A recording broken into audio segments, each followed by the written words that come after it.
ఒక ఊరు, ఒక ఇల్లు రాత్రి పడితే తలుపులు మూసేస్తారు. ఎందుకంటే ఆ ఇంట్లో భూతమా, శాపమా లేక మనిషి ఆటలా? ఇదే బావు బుట్టు బూట. ఈ కథ మొత్తం ఒక చిన్న ఊరిలో జరుగుతుంది. బయటికి చూస్తే నార్మల్ ఊరే.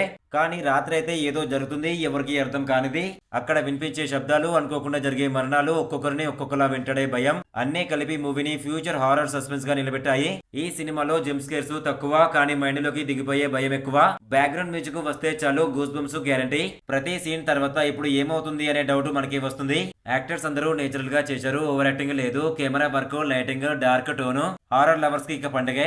ఎస్పెషల్లీ నైట్ సీన్స్ అయితే స్క్రీన్ ముందు నుంచి లేచే ఛాన్స్ అయితే ఇవ్వదు అందరికి. మీకు హారర్, సస్పెన్స్, డార్క్ స్టోరీలు అంటే ఇష్టమైతే ఈ మూవీని చూడొచ్చు. హారర్ ఫ్యాన్స్ కి మాత్రం మిస్ అయితే నష్టం. మీరు ఈ మూవీని చూసాక భూతం భయంకరంగా అనిపించిందా లేక మనుషులే అసలు భయంగా అనిపించిందా? కామెంట్ లో చెప్పండి. ఇంతకంటే ఇంకా best horror suspense thriller movie reviews కావాలనుకుంటే మన ఇన్స్టాగ్రామ్, టెలిగ్రామ్, వాట్సాప్ గ్రూప్ లో జాయిన్ అవ్వండి. బెస్ట్ మూవీస్ వస్తే ప్రతిరోజు డిస్క్రిప్షన్ లో లింక్ ఇచ్చాను, వెళ్ళి చూడండి.